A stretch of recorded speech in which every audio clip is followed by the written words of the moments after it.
You're back with us on America's Forum. I'm J.D. Hayworth. And I'm John Bachman. J.D., let's give everyone at home a quick update on the situation going on in the Ukraine right now. All right, Ukraine's new leadership has gathered some 20,000 men for the newly created National Guard in the country. The country accuses Russia of sending troops across their borders to stoke separatism in the country. This as tensions remain high following a referendum for the Crimean Peninsula to be annexed by Russia. Meanwhile, The Guardian reports that Russian President Vladimir Putin approved a draft bill for Russia to annex Crimea. Putin pushed ahead despite sanctions from the West. And President Obama, who is set to visit Europe next week to talk about the crisis with U.S. allies, warned of further action by Putin. Obama says if he continues to interfere with the Ukraine, the U.S. will be ready to impose further sanctions. Joining us right now to discuss the situation is Paul Gregory of the Hoover Institution. Also with us on set, J.D. Hayworth and Morgan Thompson. Great to have everyone here with us. Paul, as we're taking a look at this, we saw the reaction from Russian officials basically laughing off these sanctions. Is this proof that sanctions are not going to be enough here in this situation? Well, I would call these wimpy sanctions, although two individuals from Putin's inner circle were selected. They were not the main figures, particularly those figures likely to have large sums of money hidden abroad. So I think sanctions on the true members of the inner circle could be effective, but not these wimpy ones. Well, yeah, I've got to give you credit, Paul, because you've come up with a word that absolutely encapsulates it. Yesterday, we were searching around and we found a cinematic equivalent from Animal House, double secret probation. But this kind of sanctions that aren't really sanctions that cause problems for Mr. Putin and the Russians, what good are they? Does it not just reinforce a perception of weakness for the United States? Do you have any that you suggest that might be stronger, might send a stronger message?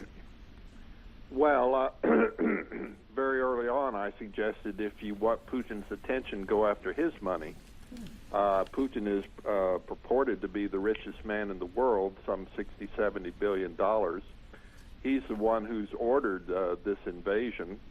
So I don't see why he should not be the one subject to the sanction. If not Putin, then you go to the real inner circle, and these are people who are holding public office, earning supposedly modest salaries, but having billions of dollars secreted abroad. And if they were to object, you should ask, well, your public officials earning modest salaries, why should you worry about investing their attention? Well, Paul, you certainly got my attention with the notion of going after Putin's billions. Now, how will we do that? Because ostensibly you would think he'd have this money secreted into Swiss accounts. Do we have the forensic accounting to really know where Putin may have his billions, and how could we really freeze those assets? I think it's, you're talking to someone who has no insider knowledge of this. Well, isn't this kind of like what we did with the Taliban? We followed the money trail. Yeah, I think you know, U.S. Banking system still dominates the world. We are still able to call the tune, and we already do have some ideas as to how Putin got the money abroad, who were the people who were his money launderers, et cetera. So I'd be confident we could find the money.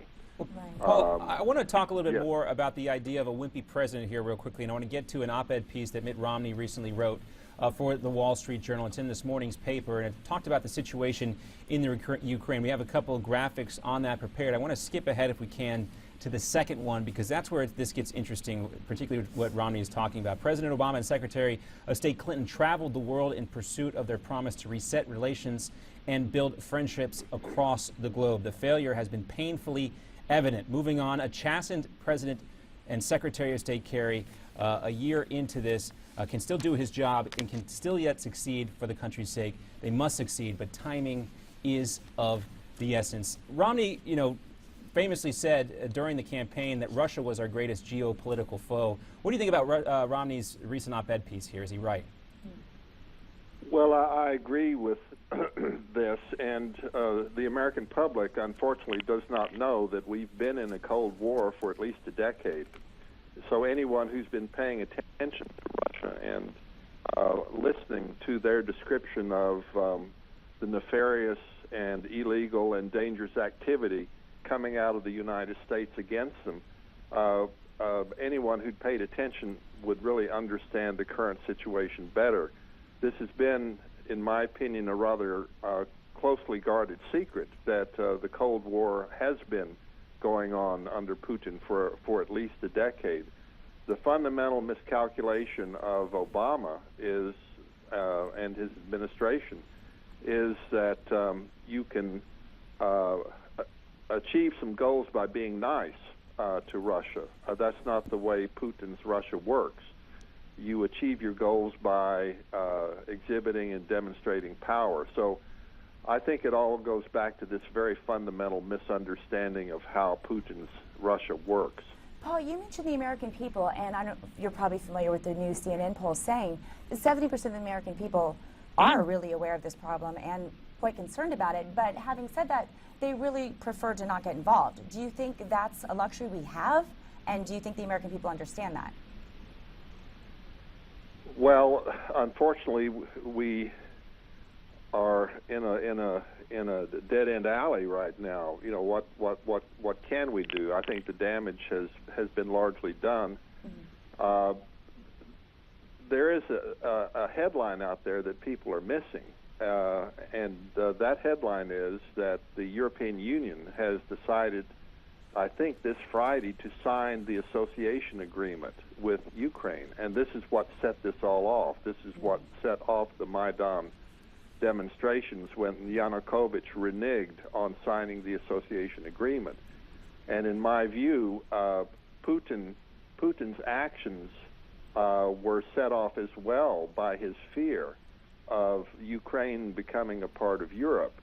The idea that Putin is after Crimea, I believe, is ridiculous. Crimea is just a small sideshow to Putin's overall plan, which is to destabilize all of Ukraine and eventually take it over.